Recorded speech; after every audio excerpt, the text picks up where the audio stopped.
Alright, YouTube and Fallout community. So in this video, I'm going to be showing 2 Fallout 3 Easter eggs that are in Fallout 4. And if you haven't progressed the main story of Fallout 4, I wouldn't watch the video if you don't want to be spoiled, because yes, as the title suggested, there are spoilers. And we're talking about Dr. Lee and Liberty Prime. Yes, Liberty Prime does make a return.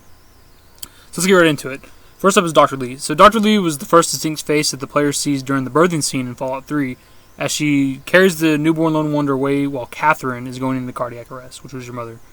Although Madison Lee was filled with remorse upon Catherine's death, her sadness was replaced with a powerful sense of betrayal after James abandoned Project Purity. She headed to Rivet City, hearing about its thriving scientific community set up by Horace Pinkerton. Soon after she arrived, she began to argue with Pinkerton, as they often had different views on the matters at hand. One day, after enough of it all, Pinkerton left Rivet City and began to live in the bow of the ship. Dr. Lee soon became head scientist of the group and began to grow healthy, radiation-free produce like fresh apples and pears. 19 years after abandoning Project Purity, she is older, wiser, and much more cynical. Her life was going smoothly, but things drastically changed when she got an unexpected visit from James, who had escaped from Vault 101 and returned to Rivet City. He tried to recruit Dr. Lee in his efforts to revive Project Purity. She had refused, thinking too much time had passed. Soon after her talk with James, she meets the now adult Lone Wanderer. With Dr. Lee's directions, the Lone Wanderer locates James, who returns to Rivet City and is finally able to recruit Madison to help him.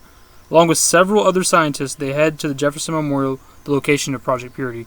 Once there, the scientists begin repairs to make things operational again. All is going smoothly, but suddenly the Enclave arrives and quickly overruns Project Purity. A squad of troopers led by Augustus Autumn occupies the project control room, demanding that the project be handed over to them at once. James, not trusting the Enclave, refuses to hand over the project. When Autumn loses his patience, kills Janis Kaplinski, what a weird-ass name, a fellow scientist working on the project, James sabotages the project, resulting in his death. Madison hesitates for a moment in shock over the death of James and Janis, but then tells the Lone Wanderer that they can escape through the Taft Tunnel. Madison, the Lone Wanderer, and possibly some of the other scientists escape and eventually make it to the Citadel. She speaks to Elder Lyons personally and demands that the Brotherhood of Steel take back the Purifier. After the Brotherhood defeats the Enclave at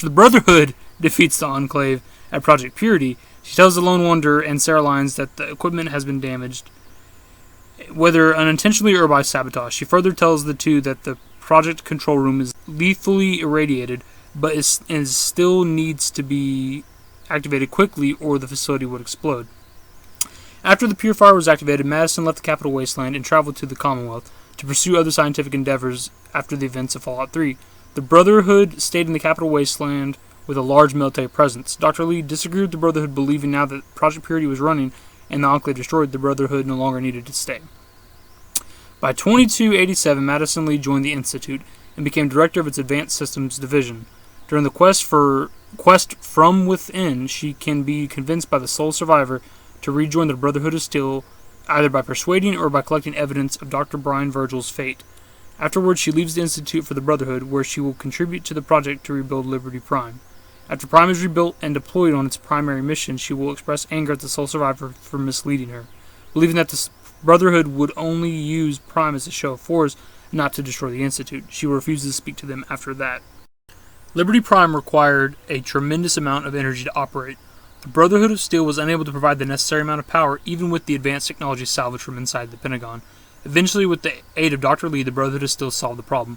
Liberty Prime was the Brotherhood's trump card against the Enclave, and was revealed when it marched on Project Purity, where it was used to effortlessly destroy the Enclave defenders entrenched there.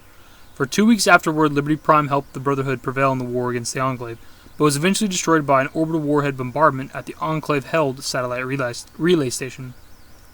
Liberty Prime's remains were recovered by the Brotherhood of Steel, and though it would take months or years to do so, the Brotherhood set about rebuilding and upgrading it. Meanwhile, Rothschild immediately began work on rebuilding Prime, hoping to restore him to working condition. 10 years later, in 2287, the project was still far from being completed, as the Brotherhood lacked crucial components necessary for him to operate. When Elder Arthur Maxim realized that the Institute can be tracked down and confronted in the Commonwealth, Prime's components were loaded onto the Perdwin and brought along for the campaign.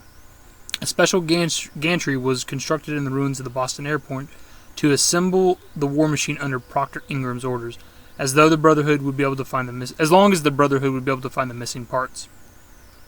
Alright, so yeah, if you remember Liberty Prime from Fallout 3, He was the gigantic fucking robot that just, like, once you got him activated, he just destroyed everything.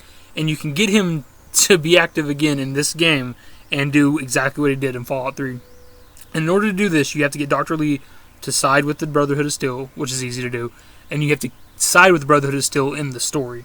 So yeah, that's why this is considered spoilers, because it pretty much changes the entire game. But yes, if you activate Liberty Prime, he will walk down the road shooting guys and throwing like Fat Man nukes like he used to in Fallout 3. Pretty fucking cool. I thought I'd share this with you guys. I was very, very impressed, and I thought it was awesome that they had him return. So that's it, guys. This is my Fallout 3 Easter eggs. Social networks are always below. Later.